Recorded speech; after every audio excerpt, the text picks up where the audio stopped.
दोस्तों कभी कभी ऐसा होता है जब हम कोई बैंक स्टेटमेंट जो है एक्सेल में डाउनलोड करते हैं अपने बैंक लॉगिन करके ऑनलाइन, तो डेट में प्रॉब्लम आती है। डेट इस टाइप की आ जाती है, देखो जैसे यहाँ लिखा हुआ है 1 दिसंबर 2022, इस तरह से उल्टा लिखा हुआ है। अब इसमें हम इसको प्रॉपर फॉर्मेट में करना चाह रहे हैं, वो नहीं हो पा रहा है। जैसे कि डेट पहले आ जाए, मंथ बाद में आ जाए और ईयर लास्ट में आ जाए, है ना। जैसे कि मैं इसको सेलेक्ट करता हूँ, राइट क्लिक करता हूँ और मैं फॉर्मेट सेल में जाता हूँ, तो सिंपल यहाँ पर हो जाना चाहिए, लेकिन इससे भी नहीं होता है। देखो यहाँ पर मैं यहाँ पर इसको डिलीट करता हूँ और DD-MM-YYYY। अब जैसे मैं इसको ओके करूंगा तो कुछ नहीं होगा, या फिर यहाँ जाकर के इसको मैं शॉर्ट डेट या लॉन्ग डेट ट्राई करता हूं तो इसमें भी नहीं हो रहा है। तो इसको कैसे करेंगे, हम इसको डेट फॉर्मेट में कन्वर्ट करेंगे, जिससे कि हम अपना पाइवट टेबल लगा सकें या भी कोई भी फॉर्मूला, कोई भी क्राइटेरिया हम लगा सकते। तो क्या करेंगे, सबसे पहले हम कॉलम पर क्लिक करेंगे। अब जाएंगे हम, थोड़ा लॉन्ग प्रोसेस होगा, ये शॉर्ट प्रोसेस नहीं है। इसके बाद हम जाएंगे डेटा में, यहाँ पर आप जाना टेक्स्ट टू कॉलम में। सबसे पहले हम क्या करेंगे, इस डेट को अलग अलग करेंगे, अलग अलग करके फिर दोबारा से जोड़ेंगे और फिर उसको हम कन्वर्ट करेंगे, ठीक है। तो देखो यहाँ पर हम फिक्स विड्थ पे आपका क्लिक होना चाहिए, नेक्स्ट, ये ऑटोमेटिकली ले लेगा। फिक्स पर आप करेंगे ना, नेक्स्ट, और इसके बाद अब ये पूछ रहा है कि भाई डेस्टिनेशन कहाँ पर आपको डेट ये चाहिए, तो यहाँ पर इसको क्लिक करके ना इसको डिलीट कर देना आप। मुझे चाहिए भाई यहाँ पे आ जाए सारा ये डेट जो है अलग अलग कॉलम में हो जाए और यहाँ पर आ जाए।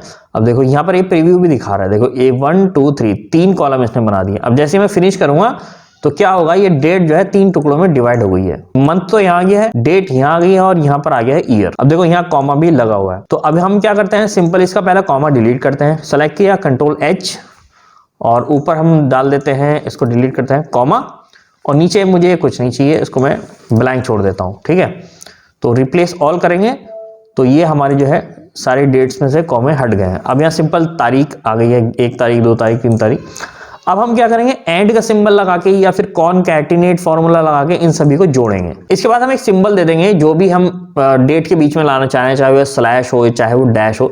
जैसे कि हम डेट लिखते हैं ना, फॉर एग्जांपल देखो यहाँ लिखेंगे 25-9-2022, तो बीच में डैश दिया ना मैंने, तो डैश, इसमें डैश तो है नहीं, जब जोड़ेंगे तो डैश भी तो चाहिए, तो डैश मैं यहाँ पर ले लेता हूँ, डैश करेंगे, एंटर कर देंगे और इसको हम ड्रैग कर लेंगे थोड़ा सा। और अब देखो यहाँ पर हम फाइनल डेट जोड़ेंगे, इक्वल टू, सबसे पहले क्या चाहिए, डेट चाहिए, फिर एंड का सिंबल लगाओ जोड़ने के लिए। डेट के बाद चाहिए होता है मुझे डैश, फिर एंड का सिंबल लगाएंगे जोड़ने के लिए, डेट, और डैश के बाद चाहिए मुझे मंथ, मंथ आ गया ये, फिर एंड का सिंबल, और मंथ के बाद फिर डैश आना चाहिए, फिर क्लिक करेंगे, फिर मतलब एंड का सिंबल लगाते जाओ और क्लिक करते जाओ। अब मुझे लास्ट में ईयर चाहिए, एंटर कर लेते हैं। तो अब देखो 1-December-2022, अब बिल्कुल सही आ गया है ना, ये देखो। अब मैं दोनों को पकड़ के यहाँ डबल क्लिक कर दूंगा तो नीचे तक ये फिल हो जाएगा, या फिर ड्रैग कर देना अगर आपका नहीं होगा तो। ये देखो पूरी डेट हमारी आ गई है, लेकिन अभी भी इसमें जो है ना कोई फॉर्मूला काम नहीं करेगा, क्योंकि अभी भी ये डेट फॉर्मेट में नहीं है। मैं इसका ऊपर का ये डिलीट कर देता हूँ और अब मैं इसको कॉपी करता हूँ।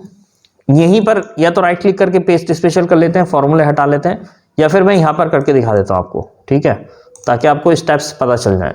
अब वैल्यू करेंगे और ओके कर देंगे। तो अब क्या होगा, इसके फॉर्मूले जो यहाँ लगे हुए थे, ये वाले फॉर्मूले ये हट गए हैं, इसके अंदर फॉर्मूले नहीं है। अब एक छोटा सा काम करना है आपको, फिर दोबारा से कॉलम को सिलेक्ट करना है। थोड़ा सा लॉन्ग प्रोसेस तो होने वाला है, छोटा तरीका नहीं है इसको कोई करने का, ठीक है। इसको क्लिक किया, Ctrl+H करना, ऊपर डालना है आपको डैश, जो हमने डैश लगाया था, है ना, और नीचे दोबारा से डैश दे दो। अब आप कहोगे यार ये क्या मतलब हुआ, डैश हटाओ डैश लगाओ। अब देखो जैसे ही मैं इसको करूंगा रिप्लेस ऑल, तो ये हमारा प्रॉपर डेट फॉर्मेट में कन्वर्ट हो चुका है, हो गया ना।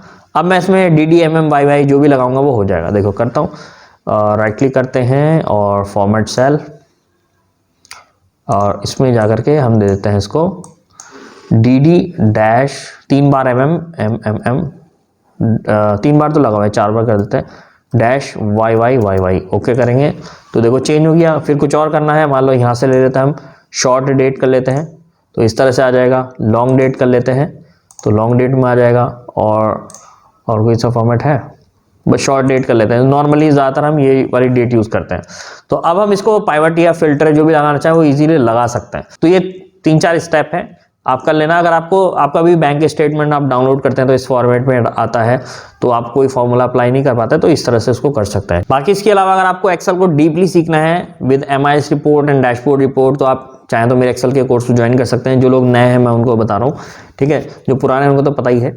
और इस नंबर पे आप व्हाट्सएप या कॉल करके पूछ सकते हैं भाई कोर्स में क्या क्या सिखाया जाएगा। पूरा वैसे मैंने टेबल ऑफ कंटेंट बना रखा है, आप मुझे व्हाट्सएप पे हेलो भेज देना, मैं आपको ये पूरा PDF फाइल भेज दूंगा, आप चेक कर लेना कि कौन से चैप्टर में क्या क्या सिखाया जाएगा। कोई क्वेश्चन होगा तो आप मुझे कॉल कर लेना इसी नंबर पे जो आपको मैंने बताया। चलिए मिलते हैं आपसे नेक्स्ट वीडियो में, तब तक के लिए take care and good bye.